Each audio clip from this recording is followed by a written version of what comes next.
कागज फाड़ देने से, कुर्ता फाड़ देने से क्या हो जाता है? हम आह भी करते हैं तो हो जाते हैं बदनाम, कोई कत्ल भी करे तो चर्चा नहीं हो। हमने एमआईएम के नाम पर वोट दिया था और आपने एमआईएम को छोड़ दिया, नहीं कर पा रहे थे काम नहीं। तो मैं कह रहा हूं कि मेरे काम का मुआवजा कर ले। मैंने एक ही पुल बनवाया है 200 करोड़। नंबर एक की एमआईएम जो है मजलिस हमेशा पैराशूट उम्मीदवार देते हैं और टिकट बेचने का आरोप भी लगातार लगते रहा है कि जब भी सेकुलर वोट एक मुश्त होती है तो भाजपा अपनी किसी न किसी टीम को मैदान में उतार देती है। शायद इसके माने ये है कि वो अपने बाप दादाओं पे रोते भी नहीं हो। आज तो कम से कम बेनकाब हुई है बीजेपी, बेनकाब हुआ नीतीश कि आज वो नीतीश जो मुसलमानों का दम भरता था, टोपी और दाढ़ी वालों को लेकर मीटिंग कराता था, आज तो बेनकाब हो गया ना। एक दानिशवर वही है जो दूसरों के यहाँ पार्टी में काम करके मुंह पर पट्टी बांधे हुए है। और जाकिर कुरैशी नाम से एक नौजवान, जटिले नौजवान को मॉब लिंचिंग हुई।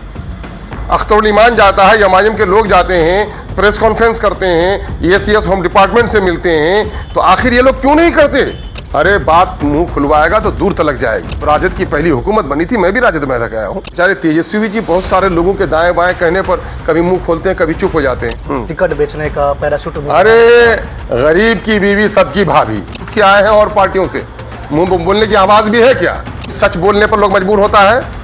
हाजी एसपी साहब का बयान अभी आया कि नहीं आया? मुल्क साहब को बिहार शरीफ का एक नौजवान फोन किया कि भाई पार्टी पर इल्जाम है, आपसे 1 रुपया लिया गया, तो उसने खुद गवाही दी कि मुझसे 1 रुपया नहीं लिया गया। ये कुछ दलाल हैं। मजाल है किसी को कहने की कि एमजे अकबर को क्यों भेज दिया था। दोस्तों, हम बात करने वाले हैं सीमांचल और बिहार के तमाम मुद्दों पर। हमारे साथ खास मेहमान हैं ऑल इंडिया मजलिस इत्तेहादुल मुस्लिमीन के बिहार प्रदेश अध्यक्ष शाह अमूर विधायक जनाब अख्तर ईमान साहब। सबसे पहले सर आपका बहुत बहुत स्वागत है वॉइस इंडिया 24/7 को टाइम देने के लिए। बहुत बहुत शुक्रिया आपका। सर, देखा जाए कि बिहार में इस वक्त जो है तमाम सियासी पार्टी जो है बयानबाजी, तमाम तरह की चीज़ें हो रही है, लेकिन ख़ास बात सर ये है कि मॉब लिंचिंग की घटनाएं जो है दिन पर दिन बढ़ती ही जा रही है। चाहे बिहार के छपरा की बात कर लिया जाए या अभी कुछ दिन पहले अलीगढ़ में यूपी के अंदर भी ये देखने को मिला। किस तरह से देख रहे हैं सर इन तमाम चीज़ों को? नहीं, देखिए कि यह बदकिस्मती है मुल्क की कि ये मुल्क जो दलितों का, बुद्धिस्टों का, महावीर जैन के मानने वालों का, सनातन धर्म मानने वालों का, ईसाइयों का, सिखों का, मुसलमानों का देश रहा है। इस मुल्क की सबसे बड़ी रीत रही है कि अनेकता में एकता और विभिन्नता में भी प्यार और प्रेम का माहौल ये रहा है। और अफसोस कि पिछले दिनों से जब से भाजपा की सरकार आई है और या भाजपा जैसी पार्टियां दूसरी और कम्युनल अंदाज में काम करने वाली पार्टियां एक्टिव हुई हैं, देश का सबसे बड़ा नुकसान ये हो रहा है कि देश का सौहार्द हर तरफ से बिगड़ रहा है। और मोदी जी को चूँकि गुजरात के दंगे के बाद मोदी जी की राजनीति फली फूली है और बाबरी मस्जिद के टूटने के बाद बीजेपी आगे बढ़ी है, तो मैं समझता हूँ कि इस किस्म के तमाम तर हालात जो आज मुसलमानों पर कहर बरपा है, इस कहर को बर्पा करने में भाजपा की सियासत का बड़ा दखल है। इन लोगों ने नफ़रत की आग में ही अपनी सियासी रोटी सेकी है और आज पूरे मुल्क में नफ़रत की बारूद बिछाई जा रही है और मुसलमानों का जीना मुश्किल हो गया है। मुस्लिम लीडरशिप को अभी भी होश के नाखून लेने का मौका नहीं आया। सेकुलर पार्टियां अब भी मसलहत पसंदी का चादर ओढ़े हुए हैं और मुसलमान खुद गाफिल है कि इन्होंने अपने लिए कोई अब तक हकीमाना मंसूबा नहीं बनाया। यही वजह है कि आज अभी बिहार में गुज़िश्ता 15 दिनों के दरमियान में, 15-20 दिनों के दरमियान में कई वाक़यात हुए। जाकिर कुरैशी नाम का एक जटिला नौजवान, जहां उसको एक ख़ास फ़िरक़े के लोगों ने उसकी मॉब लिंचिंग की और उस पर जो मुकदमा दायर हुआ तो मर्डर का मुकदमा दायर हुआ, मॉब लिंचिंग के दफात नहीं लगाए गए। एक नौजवान इश्तियाक नाम से है, साहबपुर कमाल में दबंगों ने बंदूक लहराते हुए उसके सीने को भी छलनी कर दिया। एक मासूम बच्चा है दुल्हिन बाजार का और उस अरमान का, उनके माँ बाप के अरमानों का खून कर दिया लोगों ने, कुचल कर उसे मार डाला। ये आजकल दाढ़ी को निशाना बनाकर, टोपी को निशाना बनाकर, जुमानी अल्फाज के गीत गाकर, डुअल मीनिंग वाले, चाहे भोजपुरी में हो या दूसरे में हो, कुछ सोशल मीडिया है। मुझको तो ऐसा लगता है कि बिहार में कुछ एजेंसी है जो ये काम कर रही है कि मुसलमानों को चिढ़ाने वाले, मुसलमानों को डराने वाले, मुसलमानों से नफरत पैदा करने वाले सोशल मीडिया पे काम करने लोगों की बड़ी तादाद बढ़ गई है। इस मामले को लेकर अभी हम लोग एसीएस होम डिपार्टमेंट से हम लोग मिले हैं अभी जाकर के कि भाई बिहार में एक तरफा तौर पर मुसलमानों के खिलाफ नफ़रत की आग सुलगाने के लिए नफ़रत की बारूद बिछाई जा रही है। तो हम लोग तो कोशिश कर रहे हैं, लेकिन ऐसा लगता है कि जो मुल्क में अभी बिहार में जो आने वाले इलेक्शन जी। है, उस इलेक्शन को सामने में रखकर कहीं ना कहीं जो सांप्रदायिक तनाव है उसको बढ़ावा दिया जा रहा है। क्योंकि कॉमनल फोर्सेस का सबसे बड़ा सरमाया ये रहा है कि जब वो एंटी मुस्लिम को एक्टिविटी करते हैं तो कॉमनल वोट उनका मुत्तहिद हो जाता है। और दूसरी तरफ हमारी सोकॉल सेकुलर पार्टियां भी चुप्पी साधे हुए हैं।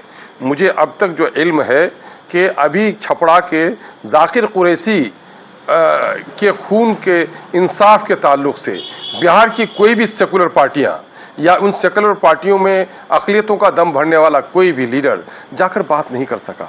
आखिर तय में क्या बात है? हम बिहार की आवाम से पूछते हैं कि ज़रा खुद गौर कीजिए, दिल पर हाथ रखकर सोचिए, ये कौन लोग हैं जो आपके पास मसीहाई का दम भरने के लिए आते हैं? जब आपके नौजवानों का कत्ल होता है, बहनों की आबरू लुटती है, तो ये लोग मुंह पर पट्टी बांधे रहते हैं, अपने आकाओं के गुलाम बनकर ये रह जाते हैं। जरा सोचिए, गौर कीजिए। हम आह भी करते हैं तो हो जाते हैं बदनाम, कोई कत्ल भी करे तो चर्चा नहीं होता हमारे वजह से। बिहार की बात किया जाए, खास के सीमांचल, पिछली बार आपकी पार्टी ने कमाल किया था, 5 सीट जीतने में कामयाब हुए थे, हालांकि तोड़ दिया गया था आपकी पार्टी को। उसके बावजूद सर कितनी मजबूत है एमआईएम मजलिस, और क्या तैयारी है आने वाले चुनाव में? क्योंकि 2-3 महीना बाद जो है कहीं भी अनाउंसमेंट हो सकता है, तो क्या रणनीति है, कितनी मजबूत है, और फिर कौन से मुद्दे को लेकर जाइएगा जनता के बीच में? नहीं, पार्टी मजबूत कल भी थी और अल्हम्दुलिल्लाह पिछले दिनों से और मजबूत और तवाना हुई है। हमारा जो सबसे बड़ा सरमाया है वो आवाम की हमायत है। जाहिर है जो हमारे लोग जीते थे तो ये लोग कोई कुश्ती, शोराब और रुस्तुम की कुश्ती नहीं जीते थे, ये आवाम की हिमायत को, आवाम के दिल को जीता था। तो उस आवाम को इसने दगा दिया है। तो आज भी आवाम बड़ी मजबूती और तवानाई के साथ, बल्कि इसका रिएक्शन है लोगों को कि हमने एमआईएम के नाम पर वोट दिया था और आपने एमआईएम को छोड़ दिया है, तो उसका रिएक्शन है। नौजवानों का जो तबका है हमारा, वो बहुत ही इस मामले में जोश और जज्बे और जुनून में है, और बुजुर्गों की भी दुआएं मिल रही हैं। सबका ये कहना हुआ कि पार्टी छोड़े भी तुम तो कुछ तो कर भी नहीं पाए इलाके के लिए। वो लोग कहते काम नहीं कर पा रहे थे, काम नहीं। तो मैं कह रहा हूँ कि मेरे काम का मुआवजा कर ले। मैंने एक ही पुल बनवाया है 200 करोड़ का, मैंने 32 करोड़ के पुल सेंक्शन करवाए, मैंने सड़कें बनवाई। भाई काम वो भी थे एमएलए, मैं भी करा रहा हूँ, वो भी करा रहे थे, लेकिन हमारे लिए काम मुमकिन है। ये कुत्ता भी सिर्फ पेट के लिए नहीं जीता, वो तो अपने फर्ज को अदा करने के लिए जीता है कि वो दरिंदों से लड़ता है, चोरों उसके खिलाफ भूखता है। हमारी लड़ाई सिर्फ भौतिक लक्ष्य की, मादी तरक्की के हुसूल के लिए नहीं थी। हमारी लड़ाई तो सीमांचल के साथ हो रही नाइंसाफ़ी के खिलाफ है। हमारी लड़ाई तो इस मुल्क में, इस रियासत में, इस इलाके में अमन व अमान के लिए है। हमारी लड़ाई सीमांचल के साथ जो बरसों से नाइंसाफ़ी हुई है उसके खिलाफ है। तो हमको तो ये लड़ाई लड़नी है ना। ये लड़ाई लड़ने के लिए जो तरीक़ेकार थे आवाम ने चुना, और आप चले गए ऐसी पार्टियों में, उनका जवाब उनसे पूछिए। मैं समझता हूँ कि सबसे बड़ा मुंसिफ जो है वो आवाम के हाथों में है। सर 2-3 मोटे सवाल हैं जी, जी, आपके जो विपक्ष के लोग हैं अक्सर बोलते हैं गाए बगाए। नंबर 1 कि एमआईएम जो है मजलिस हमेशा पैराशूट उम्मीदवार देते हैं और टिकट बेचने का आरोप भी लगातार लगते रहा है। दूसरा आरोप यह है कि अभी जो कुछ दिन पहले ही राजद के बड़े नेता आए हुए थे, खालिद शोएब कह लीजिए या फिर और दीगर नेता, उन्होंने तंज कसा कि जब भी सेकुलर वोट एक मुश्त होती है तो भाजपा अपनी किसी न किसी टीम को मैदान में उतार देती है। इशारा आपकी तरफ था और प्रशांत किशोर की तरफ था। नंबर 3 आपके एक पूर्व नेता, उन्होंने कहा ओवैसी साहब के बारे में और आप लोगों के बारे में, अरे कागज़ फाड़ देने से, कुर्ता फाड़ देने से क्या हो जाता है?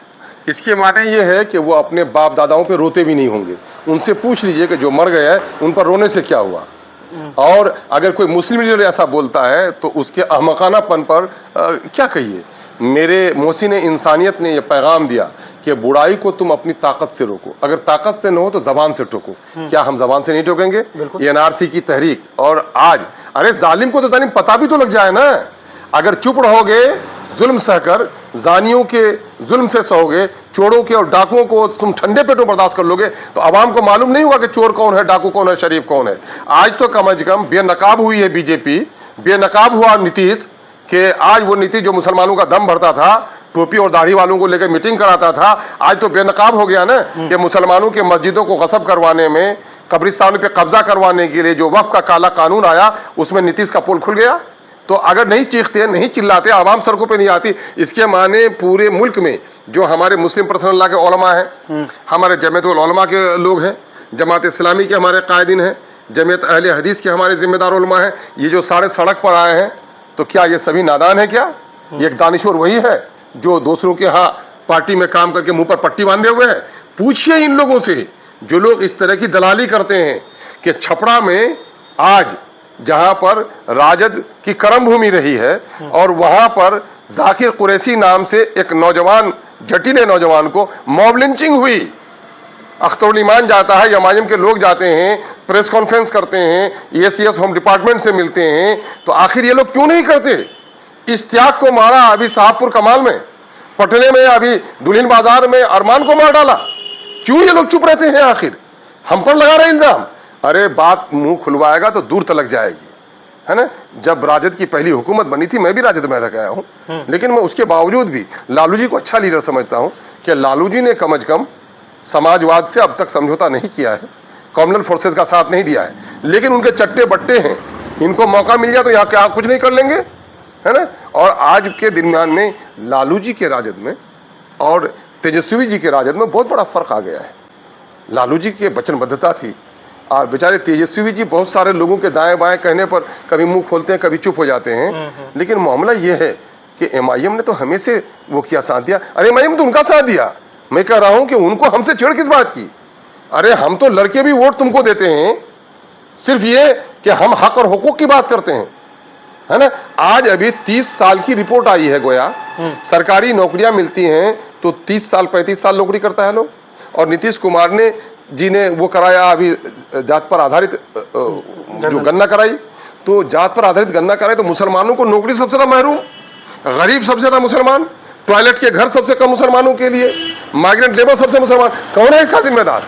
15 साल अगर हुकूमत इनकी रही तो उससे पहले 15 साल किसकी हुकूमत थी? इंसाफ किसने हमारे साथ किया है? चूंकि जुल्म के खिलाफ इंसाफ की लड़ाई हम लोग लड़ते हैं, तो भाग कर किधर जाए इस सियासी जंगल में? एक तरफ दरिंदा है और एक तरफ शिकारी है।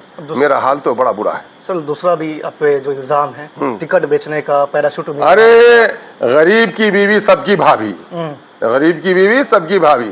कितने यहीं पर कितने ऐसे दीवाने हैं लुट के आए हैं और पार्टियों से, मुंह बोलने की आवाज भी है क्या? अरे हमारे पार्टी में पिछले दिनों में कुछ कैंडिडेट भाग रहे थे, तो हमारे लीडर ने कहा कि तुम जो उम्मीदवार बनना चाहते हो तो तुम इलेक्शन लड़ोगे कि उस वक्त मेरे ही भरोसे रहोगे? अगर इलेक्शन लड़ना है तो इलेक्शन फंड में पैसे जमा करो ताकि तुम्हारे इलेक्शन में पैसे खर्च किए जाए। उस जमाने में कुछ लोगों ने इलेक्शन फंड में पैसा जमा किया और जितना खर्चा किया था उससे ज्यादा पार्टी जिससे वो निकाला। कौन माई का लाल है बेचेगा? अरे खुद अभी जो लोग ये दलाली करते हैं, अभी आपने पिछले दिनों में लोगों ने हंगामा उठाया था, लेकिन अभी सच बोलने पर लोग मजबूर होता है। हाजी इजहार अस्फी साहब का बयान अभी आया कि नहीं आया कि मैंने 1 रुपया नहीं दिया? यही कमरुल साहब के लोग बोल रहे थे, लेकिन कमरुल साहब को बिहार शरीफ का एक नौजवान फोन किया कि भाई पार्टी पर इल्जाम है, आपसे 1 रुपया लिया गया, तो उसने खुद गवाही दी कि मुझसे 1 रुपया नहीं लिया गया। ये कुछ दलाल हैं, कुछ लोगों की सियासी रोटी जल रही है ना, कुछ लोगों की दलाली का पोल खुल रहा है, वो इस तरह से हम लोग को बदनाम करने पर लगते हैं। पैराशूट उम्मीदवार किसको दिया है? पिछले दिनों में हम लोगों ने दिया था, तौसीफ आलम को भदरगंज की आवाम ने तायद की है, तब हमारे मरकजी क़यादत ने उसके खिलाफ उसके हक में फैसला लिया है ना। तो मरकजी क़यादत को फैसला लेने का है। कांग्रेस को मजाल है किसी को कहने की कि एम जगबर को क्यों भेज दिया था? मजाल है किसी को कहने की? मजाल है किसी को राजद को कहने की कि उसे टिकट फला का क्यों काट दिया? मजाल है किसी को कहने की? ये तो कहने की मजाल है नहीं किसी को, है ना। गरीब की बीवी सबकी भाभी, जो भी चाहे वो आकर के एमआईएम पर 2 कंकर पत्थर फेंक के जाए। सर कितने सीटों पे तैयारी कर रहे हैं बिहार के इलेक्शन, कितने सीटों पर चुनाव लड़िएगा? नहीं, हम लोग कितने सीटों पर लड़ेंगे, हम लोगों की तैयारी तो जाहिर है 24 के जीतने का इम्कान है, तो जाहिर है कि हम उससे ज़्यादा सीटों पर लड़ेंगे जी। हमारी 24-25 जिले में हमारा संगठन है और अभी कहना ये कबल अज वक्त होगा हमारे लिए कितनी सीटों पर लड़ेंगे, लेकिन जाहिर है कि हम तो दुगुनी तिगुनी सीटों पर लड़ेंगे, तभी तो 24 का हदफ हम ला सकते हैं। और फिर हमारी एक कोशिश अभी चल रही है कि हम कोई लाइक माइंडेड लोगों के साथ हमारा छोटा सा गठबंधन भी हो जाए। हम लोगों ने ये भी कहा है, हम लोगों ने खुलकर कहा था इन लोगों को कि अरे मुसलमानों के वोट प्यारे हैं, मुसलमानों की क़यादत से बड़ी दिक्कत है। और हम तो कोई ऐसा नहीं कि इस्लामिस्तान की बात करते हैं, मुसलमानों की से बात करते हैं, हम तो दलितों की बात करते हैं, सीमांचल की बात करते हैं, पिछड़ों की बात करते हैं, बिहार के दूसरे हिस्से में जो विकास की किरण नहीं पहुंची हम उसकी बात करते हैं। लेकिन ये है कि इन लोगों को सिर्फ ये है कि टोपी वाला दाढ़ी वाला लीडर है ये, और वो बराबरी में बैठेगा नहीं। मुसलमान तो मलिच है, वो पीछे रहेगा, और लीडर कैसे बैठेगा हमारे बराबर में? यही वजह है कि ये लोग अपने साथ देने के लिए हम लोग को तैयार नहीं। हम लोग तो दिल खोल कर कहें, और आज हम लोग बना रहे हैं, थर्ड फ्रंट बढ़ाएंगे हम लोग और लड़ेंगे मजबूती इसके साथ। तो दोस्तों, आप सुन रहे थे और देख रहे थे बिहार प्रदेश अध्यक्ष मूल विधायक अख्तर ईमान साहब हमारे साथ थे। उन्होंने तमाम बातों को रखा और कहा है कि आने वाले इलेक्शन में मजबूती के साथ एमआईएम चुनाव लड़ने जा रही है और हो सकता है कि थर्ड फ्रंट के साथ भी चुनाव लड़े।